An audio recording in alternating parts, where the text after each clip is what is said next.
नमस्कार दोस्तों।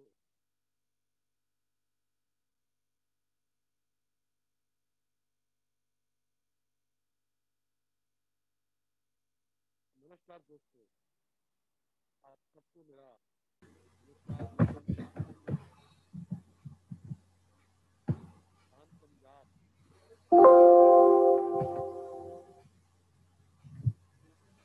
मेरी आवाज आ रही है? सर कम आ रही है।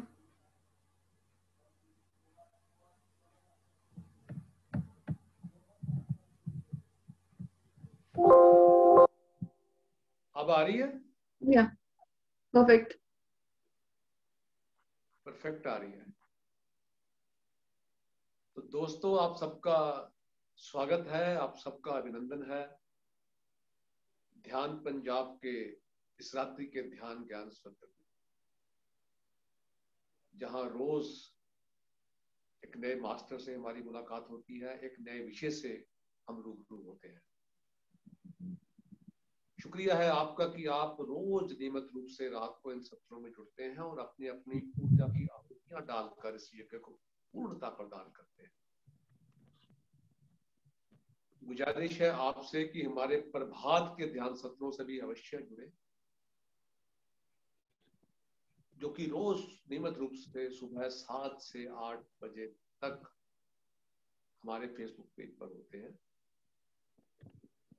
रोज रूहानी सफर एक नए मास्टर के साथ आप अपने दिन का आगाज ध्यान से कर सकते हैं, ध्यान की यात्रा से कर सकते हैं। और हमारे फेसबुक पेज का लिंक ये रहा आपकी स्क्रीन पर। इसकी मार्फत आप रोज सुबह ध्यान से जुड़ सकते हैं।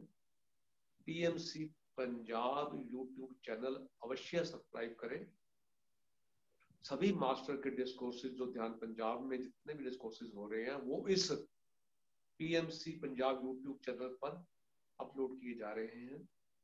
सब्सक्राइब करें, ताकि लिंक ये रहा आपकी स्क्रीन पर, ताकि अगर आपने किसी मास्टर का कोई डिस्कोर्स मिस कर दिया है या कोई डिस्कोर्स आप फिर से सुनना चाहते हैं तो आप उसको आसानी से सुन सकते हैं। आपके दोस्त मित्र भाई बंधु जो किसी कारणवश रात के सत्रों में नहीं जुड़ पा रहे, आप उनसे भी ये लिंक शेयर कर सकते हैं। वो भी पीएमसी पंजाब यूट्यूब चैनल को सब्सक्राइब करके इन सत्रों को कभी भी दिन में सुन सकते हैं। कल सोमवार है। कल शाम को 6 बजे फेसबुक पेज पर हमारा पंजाबी भाषा में ध्यान का सामूहिक ध्यान सत्र रहेगा। उसमें भी जुड़ना ना भूलिएगा। अब बात करते हैं आज के विषय की और आज के वक्ता की। ऑटोबायोग्राफी ऑफ अ योगी एक ऐसी किताब है, एक ऐसी पुस्तक है, एक ऐसा ग्रंथ है जो कि सभी ध्यानियों के लिए एक तोहफा है। परमहंस योगानंद जी का ये जो ग्रंथ है, ये जो पुस्तक है, जिसने ये नहीं पढ़ी उसने बहुत कुछ चूक दिया। जितने भी सीकर्स हैं, जितने भी ध्यानी हैं, जितने भी आध्यात्मिक जिज्ञासु हैं, सभी के लिए ये अत्यंत आवश्यक है। और आज इसी खूबसूरत किताब पर चर्चा करने के लिए हमारे बीच में फिर से काजल जी हैं, काजल टायरी जी। तो मैं ध्यान पंजाब की ओर से उनका अभिनंदन करता हूँ, उनका स्वागत करता हूँ। Thank you, thank you. Leena Bharti ji से गुजारिश करूंगा कि आप काजल जी को इनवाइट करके आज के सत्र का शुरू करवाएं। लीना भारती जी। नमस्कार काजल जी। नमस्कार, नमस्कार मैम। आपका बहुत बहुत स्वागत है ध्यान पंजाब में, रूहानी मिलन परिवार की ओर से, विवेक परिवार की ओर से, और जो सभी मास्टर्स को जिस सेशन में प्रेजेंट है उनको भी मेरा नमस्कार। ये जो ऑटोबायोग्राफी ऑफ योगी है, एक ऐसा ग्रंथ है जिसे हर मेडिटेटर को पढ़ना चाहिए। और आज हमारा ये सौभाग्य है कि आप उसे हमारे सामने 1 घंटे में ही वो जो नॉलेज, कई बार क्योंकि पढ़ने में से बहुत टाइम लगता है, तो ये सब आज हमारा ये सौभाग्य है कि आप इसे शेयर करने जा रहे हो। तो आइए, आपका वेलकम है बहुत बहुत। Thank you so much. Anil ji, अगर आप चाहें तो हम इसको 2 पार्ट्स में भी कर सकते हैं, क्योंकि ये बिल्कुल बिल्कुल। हाँ, क्योंकि नहीं ये सर, ऐसी लेट अस सी। मैंने तो अभी आज के सेशन के हिसाब से ही प्लान किया था। हाँ नहीं, कोई बात नहीं, as per your comfort and convenience, क्योंकि ये मेरा ये मानना है कि मैं भी जब अध्यात्म में आया तो सबसे पहली किताब यही पढ़ी थी मैंने, और ये बहुत ही खूबसूरत एक मार्गदर्शक है सही मायनों में। तो जैसे आपको उचित लगे आप अपने आप मैनेज कर लेना। मैं आपको कम्युनिकेट कर दूंगी, बट मेरा आइडिया है कि मैं सबको आज ओवरव्यू दे दूं। ठीक है, और हम शुरुआत करें ध्यान के साथ। जी जी, मैं कहने वाली थी सर कि मैं इस किताब के बारे में नहीं बात कर सकती अगर हम ध्यान से शुरुआत ना करें तो। 20 मिनट का ध्यान करके फिर बाकी टाइम आप एक्सप्लेन करा देना। Yes yes yes. म्यूजिक हमने लगाना है सर आपने, हाँ जी, म्यूजिक आपके एंड से। ठीक है, हम म्यूजिक लगाते हैं, आप शुरू कराइए, ध्यान करा दीजिए। तो फ्रेंड्स, आप सभी का स्वागत है और हम ध्यान में बैठते हैं क्योंकि इस किताब की एनर्जीज इतनी हाई हैं कि बोलने वाला और सुनने वाला इसको पूरी तरह से अपने अंदर समाहित नहीं कर सकते अगर ध्यान की ऊर्जा ना हो तो मैं आपसे गुजारिश करूंगी कि आप अपने चश्मा उतार दीजिए, हाथ क्रॉस कर लीजिए, पैर क्रॉस कर लीजिए और आंखें बंद कर लीजिए। हम इनवाइट करते हैं पत्री सर को, बाबा जी, योगानंदा जी, युक्तेश्वर गिरी जी, लहरी महाशय जी, और जो भी लाइट वर्कर्स हमें ज्वाइन करना चाहते हो वो हमें ज्वाइन करें। फ्रेंड्स, आपका पूरा ध्यान आपकी श्वासों पर, आती हुई सांस और जाती हुई सांस पर आपका पूरा ध्यान। कोई सोच नहीं, कोई विचार नहीं, केवल श्वास। मास्टर्स की प्रेजेंस को महसूस कीजिए। अपने दोनों हाथ अपनी बंद आंखों पर रखिए।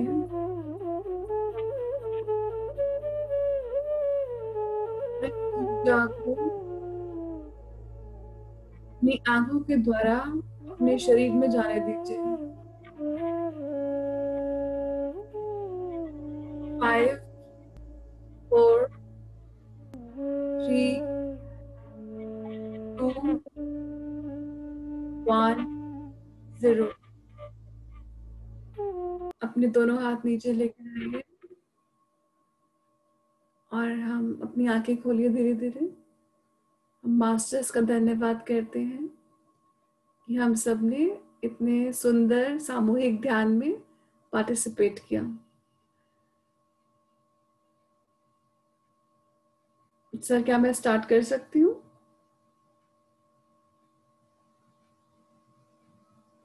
सर, आप ऑडिबल नहीं है।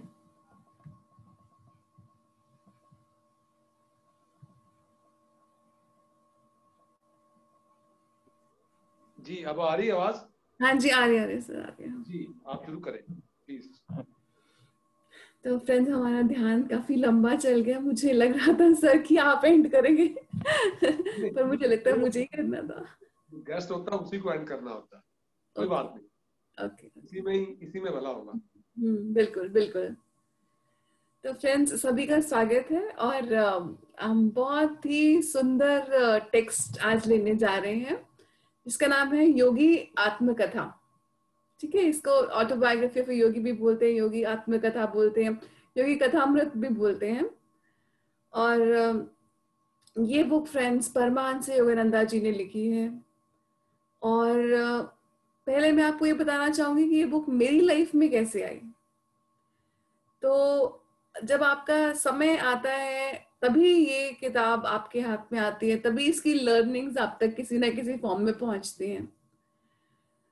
तो मैं न्यूज़पेपर पढ़ रही थी और बहुत टाइम वेस्ट करती थी। जो टाइम्स नहीं आता, जो सप्लीमेंट्री न्यूज़पेपर आता है, उसमें एक बायोटिक की ओनर थी, तो उनका इंटरव्यू था और उसमें ये क्वेश्चन था कि एक बुक आप जिसने आपकी लाइफ को चेंज किया हो। तो उन्होंने मेंशन किया था ऑटोबायोग्राफी ऑफ अ योगी। तो ये नाम पढ़ा और बात आई गई हो गई। उसके बाद फ्रेंड्स मेरे दिमाग में ये बात घूमती रही कि मैं पार्क में वॉक कर रही थी और ये कॉन्स्टेंटली सोच रही थी कि वो मैंने कौन सी बुक पढ़ी थी, वो कौन सी बुक थी, बायोटिक की ओनर कौन सी बुक की बात कर रही थी। तो फिर मुझे एकदम से स्ट्राइक किया कि अच्छा वो ऑटोबायोग्राफी ऑफ अ योगी थी। और मैंने उसको सर्फ किया और मुझे वो बुक और उसकी पीडीएफ मुझे मिल गई। और मैंने जैसे ही फ्रेंड्स उस बुक को पढ़ना स्टार्ट किया तो मैं उस बुक को नीचे रख ही नहीं पाई। हालांकि वो एक अच्छी खासी मोटी किताब है और उसकी लैंग्वेज भी कोई बहुत आसान लैंग्वेज आप नहीं कहेंगे, लेकिन उस किताब में एक मैजिक है। और कितने ही लोगों की spiritual journey autobiography of a yogi से शुरू होती है। आज आप में से कई लोगों ने शायद पढ़ी होगी, शायद नहीं पढ़ी होगी, लेकिन आज आपकी लाइफ में भी ये किताब आ रही है, चाहे किसी भी जरिए, चाहे आप पढ़ के आ रहे हैं, चाहे आप स्वाध्याय सीरीज के थ्रू आ रहे हैं, लेकिन ये किताब आप तक पहुंची है। तो आपको इस बात के लिए बहुत थैंकफुल होना चाहिए कि आज ऑटोबायोग्राफी ऑफ योगी आपकी लाइफ में आ रही है। एक और बात आपको फ्रेंड्स बताना चाहूंगी मैं कि ऑटोबायोग्राफी ऑफ योगी जो है, इसमें ये पहली वो किताब है जो एक योगी ने खुद लिखी है। इससे पहले जो भी किताबें होती थी वो जर्नलिस्ट लिखते थे, कोई भी जर्नलिस्ट लिख लेता था किताब को, लेकिन ये किताब ऐसी है जो एक योगी ने खुद लिखी है, अपने एक्सपीरियंसेस को लेकर लिखी है। और आप सोच सकते हैं इस किताब को लिखने में कितना एफर्ट गया होगा। एक तो ऐसी कोई किताब नहीं थी किसी योगी की, और दूसरी बात ये कि जो लोग इसमें जो भी इसमें जिन लोगों से भी योगानंदा जी मिले, उन सब की फोटोग्राफ्स, उन सब की स्टोरीज योगानंदा जी ने खुद डॉक्यूमेंट करी। तो आप सोच सकते हैं कि इस बुक को लिखना एक बहुत बड़ा प्रोजेक्ट था जो योगानंदा जी ने स्टार्ट किया। और तो इस तरह से ये बुक की जर्नी फ्रेंड्स मेरी लाइफ में भी शुरू हुई। और इसके अलावा आपको एक और बहुत इंटरेस्टिंग बात बताना चाहूंगी। योगानंदा जी ने अपने कई क्लोज डिसाइपल्स को ये बात बताई थी कि वो अपने पास्ट लाइफ टाइम्स में अर्जुन थे। जो हम श्री कृष्ण और अर्जुन की स्टोरी सुनते हैं, योगानंदा जी ने काफी लोगों को ये बात, अपने अपने बहुत जो क्लोज उनके जो शिष्य थे वो ये बात जानते थे कि योगानंदा जी एक लाइफ टाइम में अर्जुन थे।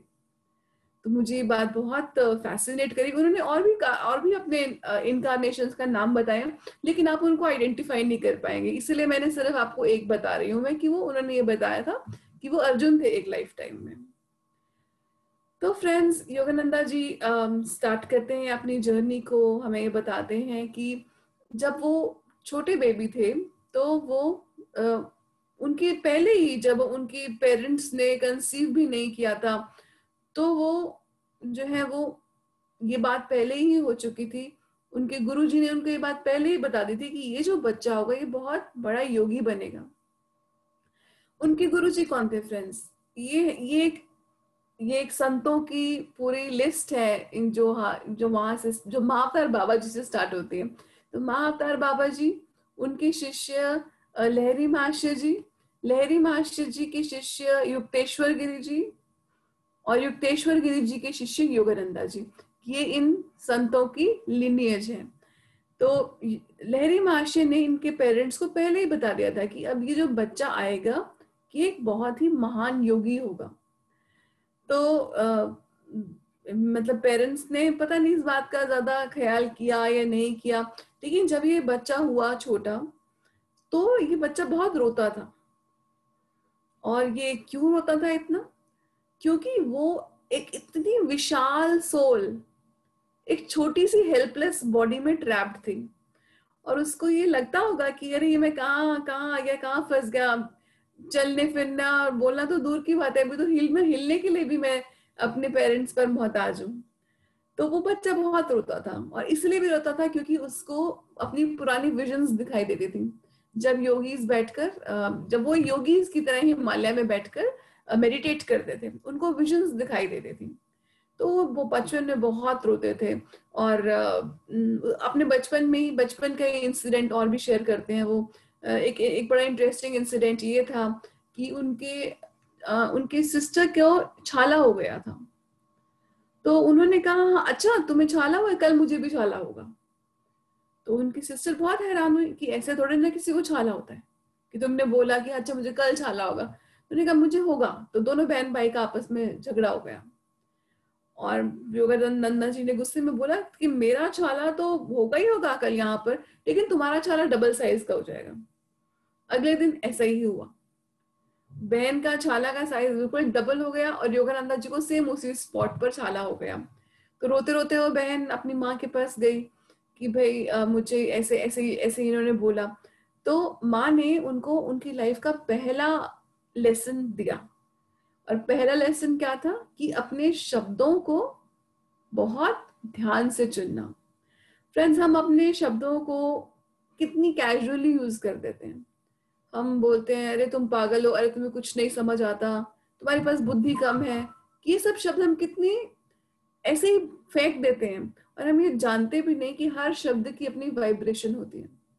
जो व्यक्ति ऑटोबायोग्राफी ऑफ योगी को पकड़ता है, अब उसके हाथ में आती है ऑटोबायोग्राफी, उसको वो पढ़ता है, वो कैसे बुक उसको छू जाती है, क्योंकि उन शब्दों में वाइब्रेशन है, मास्टर्स की वाइब्रेशन है उन शब्दों में, ऑटोबायोग्राफी ऑफ योगी के शब्दों में।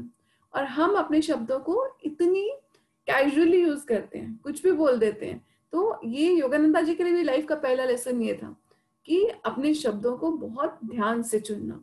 और क्यों? क्योंकि आपके शब्दों का बहुत डिजास्ट्रस कॉन्सिक्वेंसेस हो सकते हैं किसी के लिए। तो इसलिए हमें अपने शब्दों का चयन बहुत सजगता से करना चाहिए, बहुत गंभीरता से करना चाहिए। तो उसके बाद माँ ने समझाया बुझाया, और ठीक है, दोनों बहन भाई सेटल हो गए। उसके बाद योगानंदा जी ने और भी बहुत सारी अपनी साइकिक एबिलिटीज बचपन में ही दिखानी शुरू कर दी थी। साइकिक एबिलिटीज क्या होते हैं फ्रेंड्स? जो एक्स्ट्रा सेंसरी एबिलिटीज है। हमारी 5 सेंसेस हैं, लेकिन योगानंदा जी और के पास एक्स्ट्रा सेंसेस भी थी, जैसे उनको बोलते हैं एक्स्ट्रा सेंसरी परसेप्शन। तो वो पतंग उड़ा रहे थे, और पतंग उड़ा रहे हैं, और ये बोलते हैं अपने जो भी अपना भाई बहन पास में था उसको बोलते हैं कि ये जो 3-4 पतंगे उड़ रही है ना, ये उड़ के मेरे पास ही आएंगी। बहन भाई बहुत शॉक्ड होते हैं, ना तो तुम्हारी तरफ हवा चल रही है, यहाँ पे कोई ऐसा लग भी नहीं रहा कि पतंग भी उड़ के तुम्हारे पास आएगी।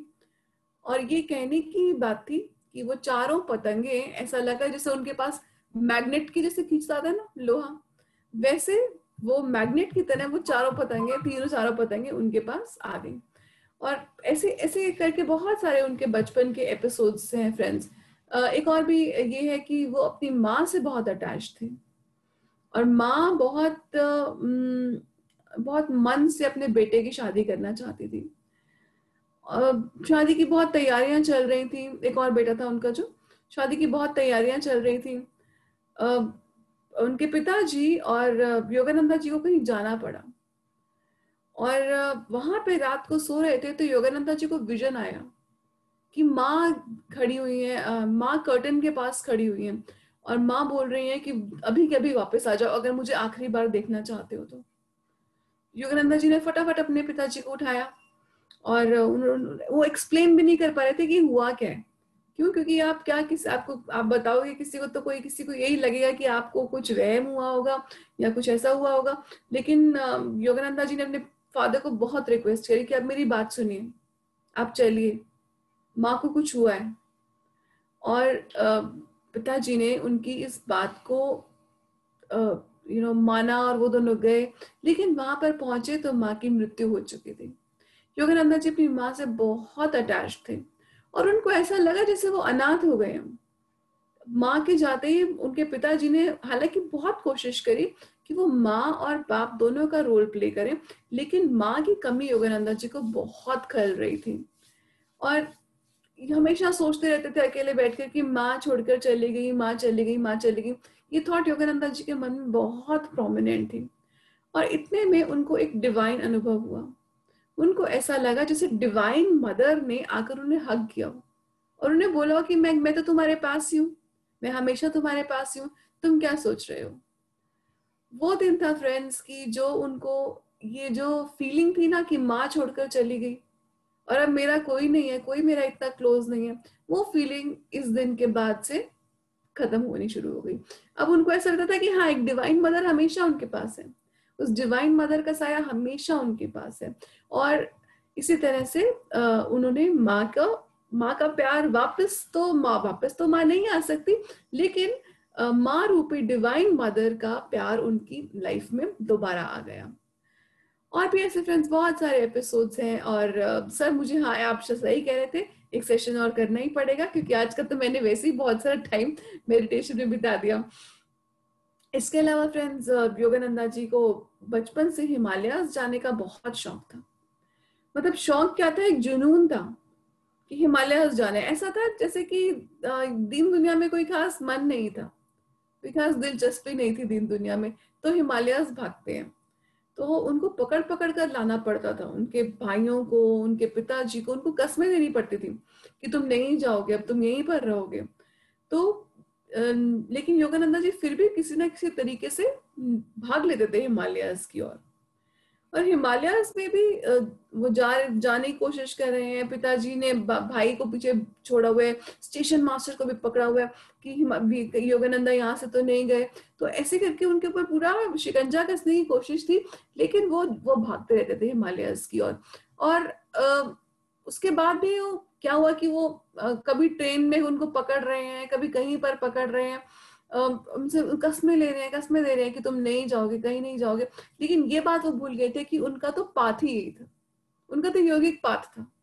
उनका पाथ कोई नॉर्मल हाउस होल्डर का पाथ नहीं था। उनका वो अपना यही सोच रहे थे कि वो एक योगी रहेंगे, वो एक संत रहेंगे और कोई हाउस होल्डर नहीं रहेंगे वो। और इस तरह से फ्रेंड्स उनकी एक बार उनको, ये भी बड़ा इंटरेस्टिंग एपिसोड मुझे लगा इस बुक में कि योगानंदा जी को एक बार चैलेंज दिया उनके कजन ने कि अच्छा ठीक है, तुम जाके दिखाओ, वृंदावन तक जाके दिखाओ, तुम्हारे पास कोई पैसे नहीं, तुम कहते हो ना कि तुम्हारा तो अपने आप काम चल जाएगा, तुम्हारा डिवाइन सब ख्याल रखता है, जाओ जाओ वहां तक जाकर दिखाओ, वृंदावन तक जाकर दिखाओ, और वहां पर जाकर तुम्हें खाना भी मिलना चाहिए।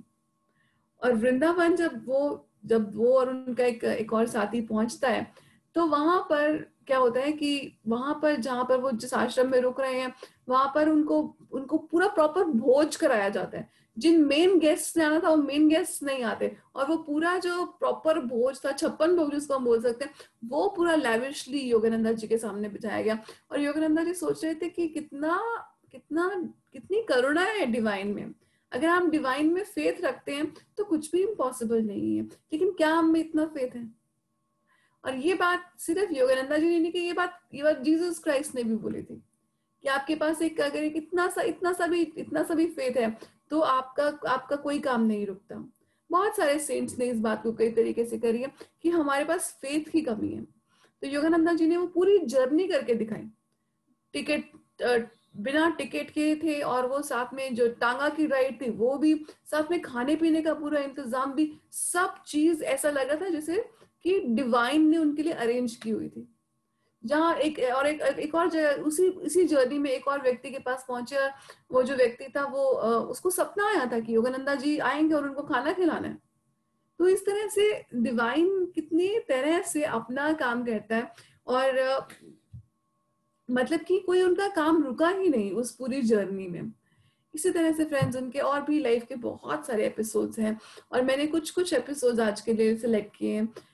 एक और आपको इंसिडेंट बताती हूँ कि योगानंदा जी उन्होंने बोल दिया कि मैं तो आश्रम में जाऊंगा, मेरे लिए तो आश्रम की लाइफ ही है, मेरे लिए ये वाली लाइफ नहीं है। तो ठीक है, उनके लिए आश्रम का अरेंजमेंट हुआ। तो छोटे छोटे योगी थे, उनको योगानंदा जी लगता था, योगानंदा जी ज्यादातर टाइम मेडिटेशन में बैठना प्रेफर करते थे, इतना मेडिटेट करते थे। वो आसपास के जो दूसरे छोटे वाले योगी थे उनको लगता था कि ये तो यहाँ कोई काम भी नहीं करता, कोई हेल्प ही नहीं है इसके तो यहाँ पे, ये सिर्फ मेडिटेशन में बैठने का ड्रामा करता रहता है। तो जो उनके जो साथ के फेलो योगीज थे, उन्होंने उनका लाइफ बहुत डिफिकल्ट कर दी। और योगानंदा जी बेचारे बहुत अपसेट थे, मैं क्या करने आया था, मैं अपनी लाइफ के साथ क्या कर रहा हूँ, ये सवाल वो सोच रहे थे। उनका मूड बहुत खराब था। फिर भी अपने कहीं किसी एक फेलो योगी के साथ उनको मार्केट जाना था। मार्केट गए तो वहां जाकर उनको पता चलता है कि एक दूर खड़े हुए योगी दिखाई देते हैं। एक जैसे रहता है जैसे जीसस क्राइस्ट खड़े हो सामने। योगानंदा जी इधर उधर जाने की कोशिश करते हैं, लेकिन उनके कदम ही नहीं बढ़ रहे थे। उसी डायरेक्शन में, उसी क्राइस्ट लाइक फिगर की डायरेक्शन में उनके कदम बढ़ना शुरू हो जाते हैं। जैसे जैसे वो मैग्नेटिक, जैसे मैग्नेट खींचती है ना, ये क्राइस्ट लाइक फिगर उनको अपनी तरफ खींच रही थी। और वो पहुंचते हैं इस क्राइस्ट लाइक फिगर के सामने, और उनको पता चलता है कि ये जो है ये युक्तेश्वर गिरी जी हैं। युक्तेश्वर गिरी जी उनके फ्यूचर में उनके गुरु बनते हैं। तो लेकिन उन दोनों को एक दूसरे को देखते ही आपस में रिकग्निशन हो गया कि योगानंदा जी हैं और ये युक्तेश्वर गिरी जी उनके गुरु होंगे। तो उन्होंने एक दूसरे को हक किया, और युक्तेश्वर गिरी जी ने उनको बोला कि तुम मेरे अपने हो और मुझे आज मिले हो, लेकिन अब हम कुछ दिन के बाद मिलेंगे, तुम मेरी हर्मिटेज है, मुझे इतने इतने दिन के बाद मिलोगे। योगानंदा जी ने कहा नहीं, मैं तो अभी आना चाहता हूँ। वो तो वैसे ही इस आश्रम से बहुत परेशान थे, यहाँ की वर्किंग से बहुत परेशान थे। तो उन्होंने कहा मैं तो अभी आना चाहता हूँ। तो उन्होंने कहा नहीं, तुम इसी दिन मिलोगे मुझे आकर। और ऐसा ही हुआ फ्रेंड्स, ऐसे ही इवेंट्स टर्न हुए कि उतने दिन बाद ही योगानंदा जी उनकी हर्मिटेज पर पहुंचे, युक्तेश्वर गिरी जी की हर्मिटेज पे। और इससे पहले जहां पर योगानंदा जी थे, वहां पर भी एक बड़े ग्रेट सेंट आए थे।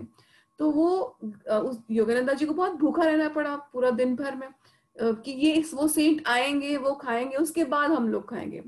उनकी ट्रेन रात को, उनकी ट्रेन बहुत डिले हो गई, काफी घंटा डिले हो गई। तो वो आए वापस और उन्होंने कहा कि नहीं, मैं अभी तो नहीं खाऊंगा, मैं तो अपना नहा धो के पूजा पाठ करके या कुछ कुछ करके खाना खाऊंगा। तो योगानंदा जी ने कहा ये तो मरवाएंगे, हम भूखे बैठे हुए हैं यहाँ पे। तो उनको उनके जो बड़े वाले सेंट थे उनको सुनाई देगी ये बात।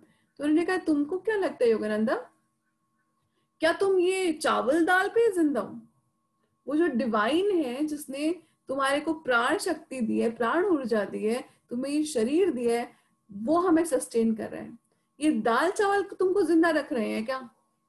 वो योगानंदा जी के लिए वो बहुत बड़ा लेसन था कि हमको क्या सस्टेन कर रहा है। बेसिकली बेसिक सोर्स हमारा क्या है? दाल चावल तो हम ले रहे हैं, लेकिन दाल चावल को भी कौन सस्टेन कर रहे हैं? दाल चावल भी किसकी ऊर्जा से चल रहे हैं?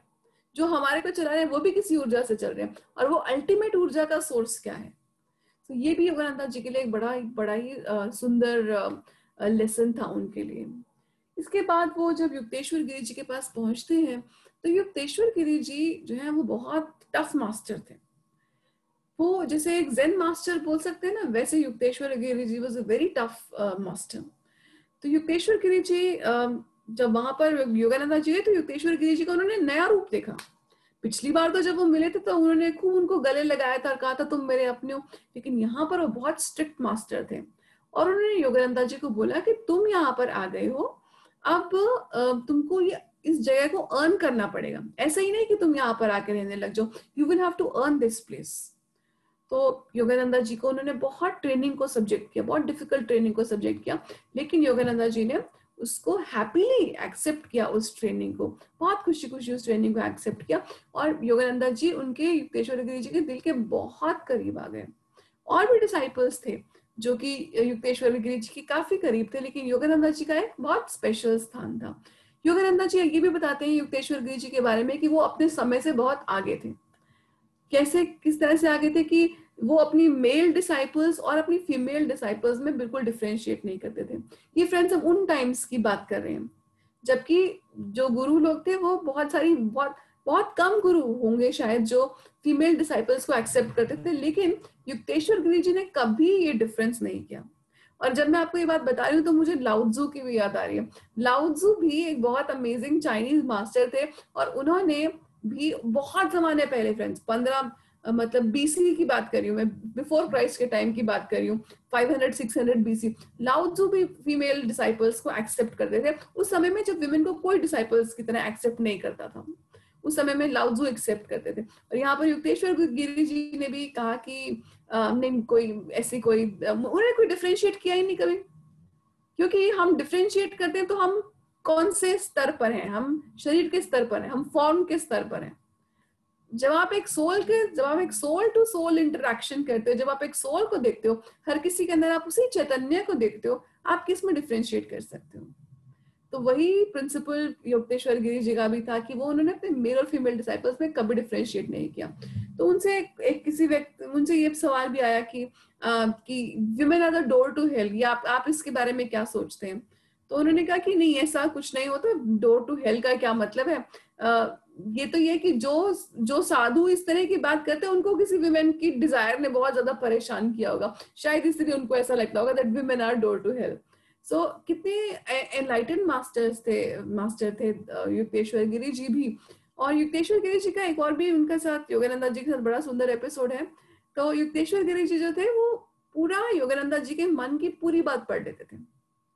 मतलब कि जिसे टेलीपैथिक कनेक्ट तो होता है कि आप किसी के साथ कनेक्ट करें, लेकिन युक्तेश्वर गिरी जी तो ट्यून इन कर सकते थे उसी मोमेंट की वो क्या सोच कर रहे हैं। तो युक्तेश्वर गिरी जी जो है वो योगानंदा जी के हाथ पर मच्छर बैठा था, उनको सोच रहे थे, उसको मारने की सोच रहे थे। जैसे हमारा एक इम्पल्स होता है ना, एक इम्पल्सिवली हम मच्छर को मार देते हैं, तो वो भी सोचा कि मैं भी मच्छर को मार देता हूँ, लेकिन अब मार तो सकते नहीं, क्यों? क्योंकि जीव हत्या तो करनी नहीं है। तो उन्होंने ये बात युक्तेश्वर गिरी जी से बिल्कुल नहीं कही, लेकिन युक्तेश्वर गिरी जी ने उनका मन पढ़ लिया और उनको पूछा तुमने सोचा तो मारा क्यों नहीं? तो उन्होंने कहा लेकिन हमको तो मारना नहीं है, हमको तो जीव हत्या नहीं करनी है। तो युक्तेश्वर गिरी जी ने बहुत ही गूढ़ बात बोली, बहुत प्रोफाउंड बात बोली। उन्होंने कहा कि तुमने मारा नहीं, लेकिन तुमने सोच तो लिया, और तुमने सोच लिया तो तुमने वो कर्म में पार्टिसिपेट कर ही लिया। फ्रेंड्स, कितना बड़ा लेसन हमको एफर्टलेसली युक्तेश्वर गिरी जी ने और योगानंदा जी ने दिया है। क्या कि आपका सिर्फ काम नहीं मैटर करता, कि आपने कुछ काम करने से अपने आप को रोक लिया तो सिर्फ वो ही मैटर नहीं करता, आपकी सोच।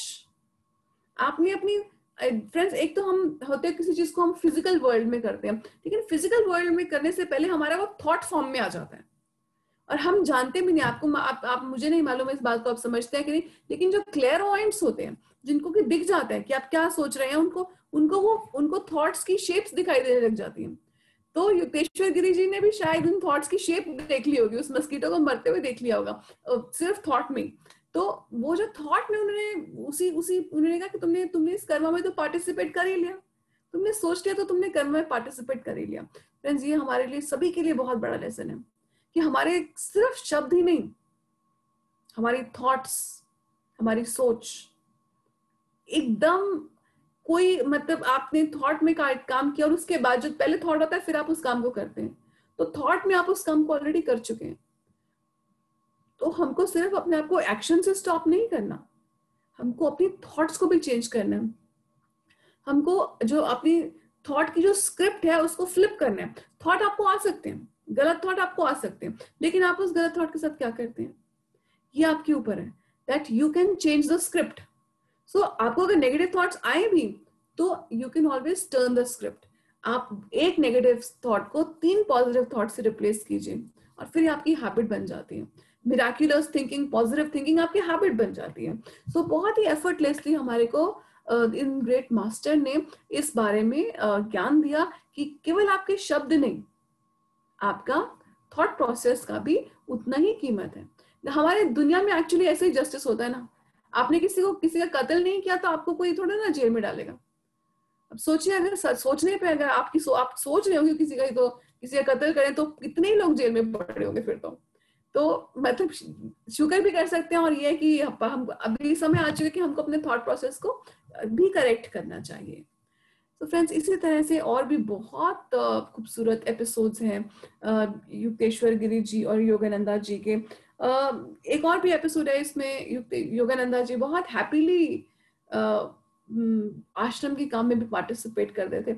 हमने पिछली वाले आश्रम में उनका एपिसोड देखा था, उसमें वो वहां पे खुश नहीं थे क्योंकि उनको बहुत उनकी मेडिटेशन को इतनी कीमत नहीं दी जा रही थी, उनको मेडिटेशन से रोका जा रहा था। पर यहाँ पर वो खूब मेडिटेट करते थे। लेकिन जो टेंडेंसी थी योगानंदा जी की वो थी हिमालयस भागने की। और वो युक्तेश्वर गिरी जी के साथ भी कंटिन्यूड रही। तो युक्तेश्वर गिरी जी से बोलते हैं, परमिशन लेने जाते हैं कि मैं हिमालय जाना चाहता हूँ, मैं चला जाऊं। तो ये एक ग्रेट गुरु की पहचान है, वो आपको रोकता नहीं है। आप आए अपनी मर्जी से, आप जाते अपनी मर्जी से। कोई आपको अगर रोकने की कोशिश करता है कि नहीं तुम यहीं रहो, तुम्हें यहीं पर रहना चाहिए, तो वो आपके लिए, वो आपका, वो गुरु रूपी इंसान अभी उसको खुद को और इवॉल्व करना है। वैसे तो हम सब कॉन्टिन्यूसली इवॉल्व कर रहे हैं, लेकिन युक्तेश्वर गिरी जी ने योगानंद जी को बिल्कुल नहीं रोका, उन्होंने उसको अलाउ कर दिया कि ठीक है तुम जाना चाहते हो तुम जाओ। तो वो हिमालयाज में जाते हैं और उनको एक स्लीपलेस सेंट मिलते हैं, ऐसे सेंट जो कभी नहीं सोते, हमेशा उस डिवाइन एक्सटेसी में रहते हैं, और मतलब उनको कोई सोने की खास जरूरत नहीं पड़ती। तो योगानंद जी उनसे मिलकर बहुत खुश होते हैं, और वो पूछते हैं तुम क्या चाहते हो। तो वो कहते हैं कि मैं यहाँ रहना चाहता हूँ, मैं आपके साथ रहना चाहता हूँ, तो मैं डिवाइन को एक्सपीरियंस करना चाहता हूँ। तो उन सेंट ने कहा कि तुम यहाँ पर आए हो, लेकिन तुम्हारे गुरु तुम्हें सब कुछ दे सकते हैं। जिस डिवाइन एक्सपीरियंस के लिए तुम लॉन्ग कर रहे हो, तुम्हारा इतना तुम चाहते हो उस एक्सपीरियंस को, वो तुम्हारे गुरु तुमको परफेक्टली दे सकते हैं। और तुम जाओ और अपने गुरु के पास जाओ। योगानंदा जी को बात थोड़ी सी उनके दिमाग में आई, और उनको जो भागने की जो टेंडेंसी थी वो यहाँ पे खत्म हो गई इस पॉइंट ऑफ टाइम पे। तो गए अपने गुरु के आश्रम में, दोबारा पहुंच गए, और फिर वहां पर जाकर ध्यान कर रहे थे। ध्यान लग नहीं रहा था उनका, इधर उधर जा रहा था ध्यान, लेकिन वो उन्होंने उठे नहीं, वो हिले नहीं। गुरु उनको नीचे से आवाज दे रहे हैं, और योगानंद जी को बहुत इरिटेशन हो रही थी कि मुझे ध्यान में भी नहीं बैठने दे रहे।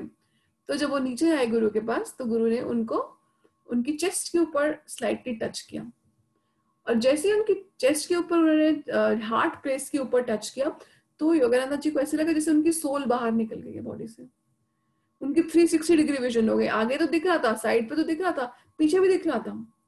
पीछे गायें जा रही थी, वो गाय भी दिख रही थी, पीछे की बिल्डिंग भी दिख रही थी, पेड़ तो दिख ही रहे थे, पेड़ की रूट्स भी दिख रही थी, और उसमें ऊपर जाता हुआ सैप भी दिखाई दे रहा था। तो योगानंद जी को, और मतलब ऐसा लग रहा था कि पूरी दुनिया चल रही है, और एक बहुत अलग स्टेट में वो चले गए थे गुरु के यहाँ पर टच करते ही। और ये एक डिवाइन एक्सपीरियंस उनको उनके गुरु ने दिया। और कितने ग्रेट गुरु थे, उसके डिवाइन एक्सपीरियंस देने के बाद योगानंद जी से बोलते हैं कि अच्छा अब तुमने एक्सपीरियंस कर लिया ना, चलो अब थोड़ा काम करते हैं, थोड़ा क्लीनिंग का वर्क रह गया। फ्रेंड्स, आप सोच सकते हैं कि कहाँ वो एक डिवाइन एक्सपीरियंस होता है, हमारा मन करता है उसी स्टेट में रह जाए, और वहां से आप कहाँ आगे कि अच्छा आपको, क्योंकि आपको इस भौतिक जीवन में भी तो आपको गुजारा करना है, आपको भौतिक जीवन को भी जस्टिस करना है। आप इस दुनिया में आए हैं, वर्ल्ड ऑफ 5 सेंसेस में आए हैं, तो आप सिर्फ उस स्टेट में ना रह के एक बहुत सुंदर लेसन युक्तेश्वर गिरी जी ने दिया कि हमको बैलेंस बनाना है। We have to balance the two worlds, सिर्फ आध्यात्मिक नहीं, आपको संसार में भी आना है और उसके काम भी करने हैं। तो ये बहुत सुंदर लेसन युक्तेश्वर गिरी जी ने बिल्कुल एफर्टलेसली योगानंदा जी को दिया। कितने ग्रेट गुरुज थे फ्रेंड्स की, मतलब अपनी सिर्फ बोलने से नहीं, बल्कि अपने चरित्र में, अपने एवरीडे कंडक्ट में वो इन सब चीजों को से करके दिखाते थे। मतलब सिर्फ बोल के दिखाना नहीं, you practice what you preach. ये हमको युक्तेश्वर गिरी जी के लाइफ एंड कंडक्ट से पता चलता है। सर, आई थिंक आज के लिए मैं यही स्टॉप करूंगी, और नेक्स्ट टाइम एक और सेशन करते हैं जब भी आप कहेंगे। सो मैं रिमाइंडर ऑफ द टेक्स्ट उस दूसरे सेशन में ले लूंगी। फ्रेंड्स, आप में से कोई कुछ पूछना चाहता है तो आप पूछ सकते हैं। Any questions? ऐसे लग रहा था कि आप बंद ना करें, इसको बोलते जाएं, मतलब धारा प्रवाह बोलते जाएं, और बहुत ही बढ़िया तरीके से आपने एक एक सीन को आंखों के सामने प्रस्तुत कर दिया। बुक पढ़ने में जितना मजा आया था, उससे ज्यादा मजा सुनने में आया।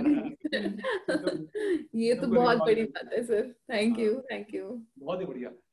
तो सिमरन जी हमारे बीच में कुछ पूछना चाहती हैं जी। सिमरन जी अनम्यूट करें, वीडियो ऑन करें। बुक का नाम है ऑटोबायोग्राफी ऑफ अ योगी। दिव्या जी, योगी आत्मकथा। नमस्ते नमस्ते मैडम। नमस्ते नमस्ते। मैडम जब आपने मेडिटेशन करवाया तो मुझे ऐसा लगा कि जैसे कोई भगवान की बहुत बड़ी विशाल मूर्ति होती है, मेरा शरीर बन चुका है। वाओ, कितना सुंदर एक्सपीरियंस हुआ आपको। मेरा शरीर बहुत बड़ा हो चुका है वाओ। और मैं बहुत घबरा गई। तो मैं आंखें खोलने की कोशिश कर रही थी पर मैंने कंट्रोल किया कि नहीं, मुझे ध्यान करना है। घबराइए मत, मेडिटेशन एक्सपीरियंस को गले लगाइए। जब तक आपको कोई डरावना सीन ना बहुत ज्यादा दिखाई दे तो उसमें भी आपको आप मास्टर्स को इनवाइट करना चाहिए। घबराइए मत, ये बॉडी का हल्का होना या ऐसा लगना कि बड़ी हो रही है छोटी हो रही है, ये मेडिटेशन एक्सपीरियंसेस हैं, तो डरिए मत मेडिटेशन एक्सपीरियंसेस से। तो ऐसा क्यों लगा, मुझे आपसे पूछना चाहती हूँ। देखिए, क्यों का कोई आंसर तो नहीं मुझे लगता बनता, क्योंकि कोई भी एक्सपीरियंस हो हमको उसको बस लेना चाहिए, उसको ज्यादा जस्टिफाई करने की कोशिश नहीं करनी चाहिए। क्यों? क्योंकि कई चीजें हमारी समझ के बिल्कुल बियॉन्ड होती है। तो बस ये जानिए कि ध्यान में कई तरह के अनुभव होते हैं, कभी शरीर हल्का होना, कभी भारी होना, कभी आपको जैसे आज आपको एक्सपीरियंस हुआ वैसा फील होना, कभी आपको ऐसा लगना कि ऐसे आपकी बॉडी रोटेट कर रही है। ये सब various types of meditation experience, इसे जानिए कि ये हैं और दैट्स इट। एंजॉय कीजिए इस जर्नी को, घबराइए मत। सर, मैं आपसे एक रिक्वेस्ट भी करना चाहूंगी कि हम एक सेशन करने जा रहे हैं पीएमसी गुजरात शफा मैम के साथ। तो जैसे हमारे जो कुछ लोग हैं, जैसे जो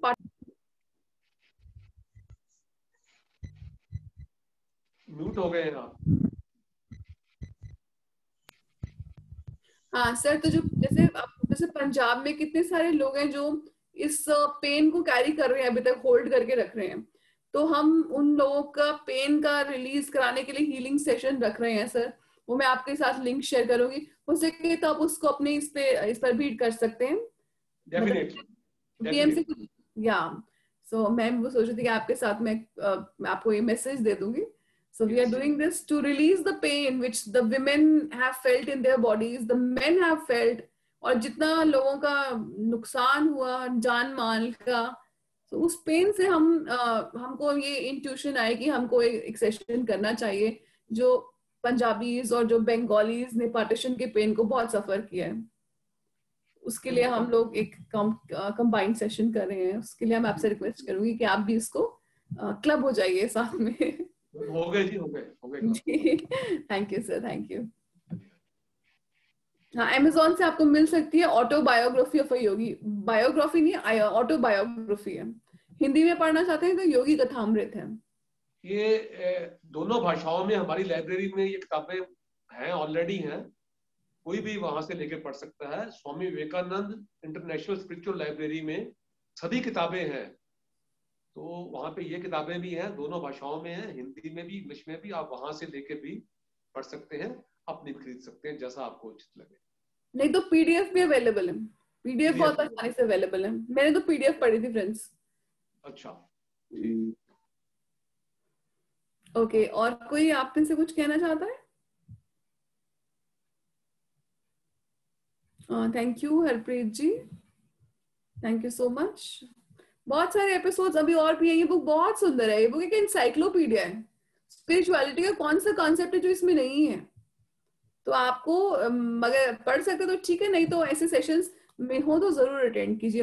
हिंदी में है योगी कथा अमृत।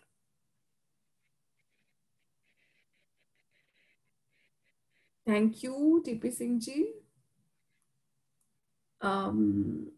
और कोई फ्रेंड्स, कोई प्रश्न?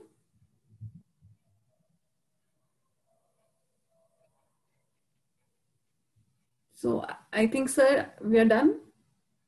जी, बहुत ही शुक्रिया आपका एक बार फिर से। Thank you, thank you.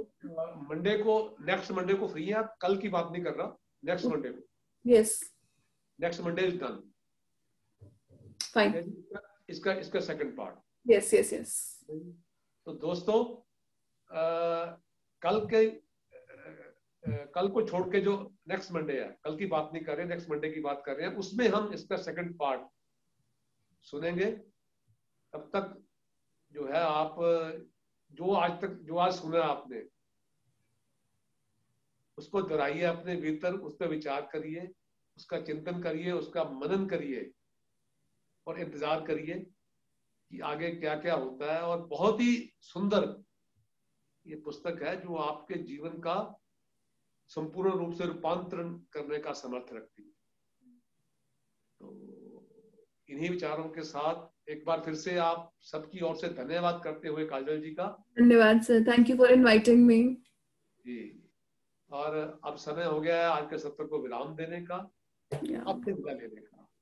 तो कल फिर मिलते हैं एक नए मास्टर के साथ, एक नई सोच के साथ, एक नए विचार के साथ, एक नए उत्साह के साथ, एक नई ऊर्जा के साथ, एक नए विषय के साथ।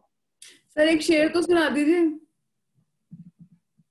ये शेर और पोएम व्हाटएवर, 2 लाइनें। बिल्कुल ठीक है, बिल्कुल सुना देते हैं कि अब तो मजहब एक ऐसा भी लाया जाए जिसमें इंसान को इंसान बनाया जाए।